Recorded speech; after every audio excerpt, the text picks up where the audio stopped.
If this is you sitting there wondering why she barely looks your way, why your messages get the scene treatment, why every conversation feels like you're trying while she barely notices you exist, then you're not alone. Maybe this feels familiar, that sinking feeling in your chest when she laughs at someone else's joke, not yours. That tiny sting when she's warm to everyone except you. That quiet question in the back of your mind, what does he have that I don't? Maybe you've been telling yourself you're fine with it, that you're not bothered, that you don't care whether she pays attention or not. But deep down, you feel it, that pull, that frustration, that silent pressure of trying to be seen without looking like you're trying. Maybe you've replayed moments in your head, the times you tried to start a conversation, the times you hinted at interest, the times you put yourself out there just a little and nothing changed. And you start wondering is it something about me? My looks, my confidence? Am I too boring, too predictable, too easy to ignore?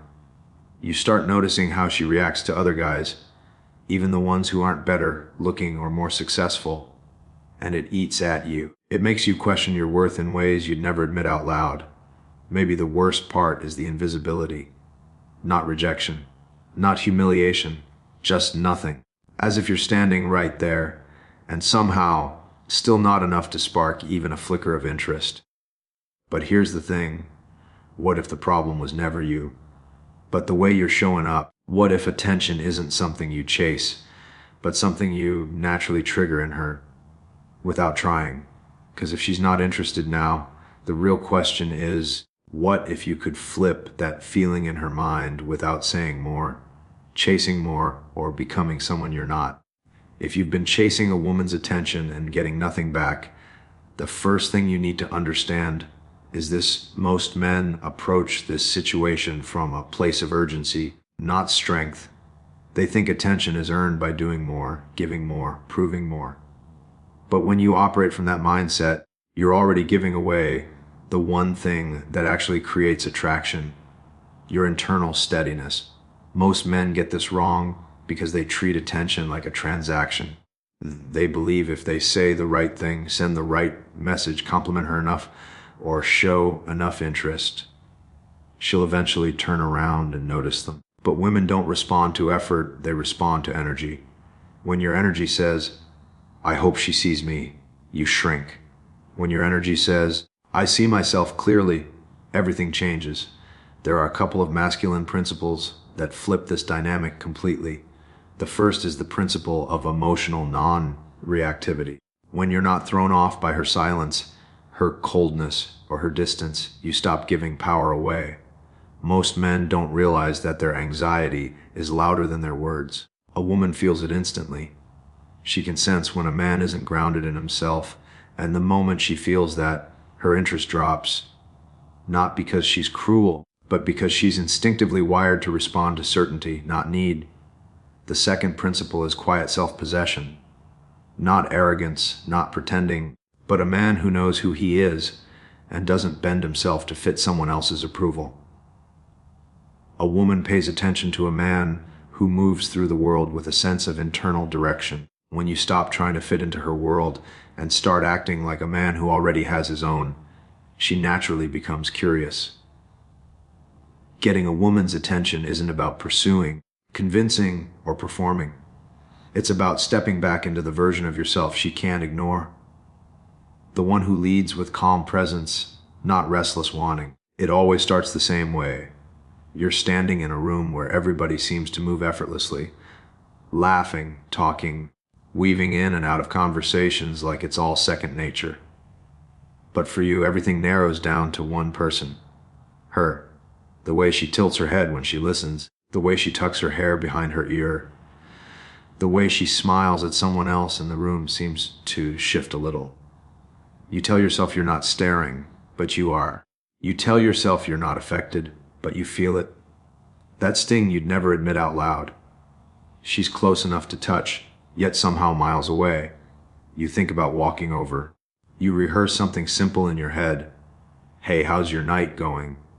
But the moment you imagine her barely reacting, or worse, Politely smiling before turning back to her conversation, you freeze. So you hover. Not too close, not too far. Close enough to notice the way she lights up around other people.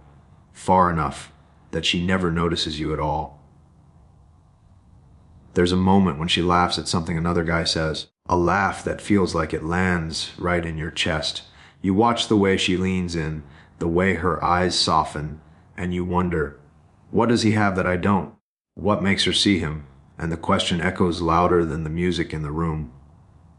You shift your weight, feeling the heat of embarrassment crawl up your neck even though no one's paying attention to you. You pretend to check your phone. You pretend it doesn't matter. But inside, something tightens. That quiet frustration, that familiar ache, that invisible wall between you and the kind of connection you want. And then there's a flicker, a moment where she glances around the room, not looking for anyone in particular, but her eyes pass over you. Just a millisecond, but long enough for you to feel something you haven't in a while. Possibility, not because she noticed you, but because, for the first time, you weren't trying. You were just there, present, unguarded, not performing, not hoping. And in that stillness, that groundedness, something shifts. You realize that the moment you stop chasing her attention is the moment you finally create the space where she might choose to give it. Most men walk around with a set of beliefs that quietly sabotage them long before a woman ever does. And none of these beliefs are their fault. They were learned, picked up through rejection, silence, and moments that made you feel smaller than you really are. But if you want a woman's attention, you have to see these beliefs for what they truly are, illusions that keep you stuck. The first false belief is thinking a woman's lack of interest means you're lacking something. That if she isn't drawn to you immediately, you must not be attractive, charismatic, or confident enough. But that's not how attraction works. Her reaction isn't a judgment of your worth. It's a reflection of the energy you're showing her. A woman can't see a man who can't see himself. Most guys stare at her while ignoring themselves. Another belief is thinking attention is earned through effort. Men convince themselves they have to try harder, be nicer, be funnier, be more available. But the truth is the opposite. Effort doesn't create attraction, presence does. The more a man tries to be noticed, the more he teaches her to ignore him. Chasing her attention is the fastest way to lose your own. A third false belief is assuming that women instantly know your value. They don't. They feel it. And most men lead with insecurity disguised as interest. They lead with fear disguised as eagerness. They lead with a hope to be chosen instead of a belief that they can be chosen. When your internal world is chaotic, no amount of charm on the outside can compensate. You don't get her attention by convincing her. You get her attention by returning to yourself, by becoming the man whose presence speaks louder than his performance. She didn't ghost you. You disappeared from yourself. The 1% headman doesn't get a woman's attention by accident. He doesn't stumble into it. He doesn't fight for it. And he definitely doesn't chase it. He earns it without trying because of who he is, not what he does. And this is the part most men never understand. They look at the surface, the looks, the status, the charisma. But the headman operates from a deeper place. A place most men never access because they're too busy reacting to their own insecurities. This is what he understands. Attention is not something to pursue. It's something you command by the way you carry yourself. He knows that a woman feels a man long before she evaluates him. She senses his steadiness. She senses his inner direction. She senses whether he's centered or whether he's desperately looking outward for validation. And because he knows this, he doesn't try to win her over. He simply stands rooted in himself. Most men walk into a room wondering, do women like me? The 1% headman walks in grounded in, I already like myself. That difference may seem small, but it changes everything. This is how he leads, with presence, not pressure. He doesn't push. He doesn't perform. He shows up like a man who has nothing to prove and nothing to hide. And women feel that. It disarms them. It opens them. It makes them curious. This is what else he understands. A woman's initial lack of interest is not a verdict, it's just a moment. Moments change when energy changes. Instead of panicking, he observes. Instead of tightening up, he relaxes. Instead of chasing attention, he allows the space for attention to come to him. He knows that the more he holds himself with quiet certainty, the more the room shifts around him. The Headman mindset is simple. He isn't controlled by who notices him. He is defined by who he is, regardless of who is watching. Women don't pay attention to him because he tries harder. They pay attention because he refuses to abandon himself while trying to impress them. This is how he moves steady, calm, directed, and in a world full of men who shrink or scramble for relevance, that level of unwavering presence becomes impossible to ignore. Even for the woman who wasn't interested at first, it happens in a quiet moment, not in a conversation, not in a dramatic rejection, but in that still pause where you finally hear your own thoughts clearly. You're alone, maybe sitting on the edge of your bed, maybe standing in front of a mirror, maybe just breathing in a moment that feels heavier than usual. And for the first time, you're not thinking about her. You're thinking about you. You replay every moment you tried to be noticed, every subtle way you twisted yourself just to feel chosen. And something inside you finally breaks, not in pain, but in clarity. You realize you've been shrinking, dimming your own strength, hoping someone else would reflect it back to you. You've been handing your worth over in small, invisible pieces. And then the shift comes, quiet, almost sacred. A single thought rises above all the noise. I'm done abandoning myself. It hits you that her attention was never the prize.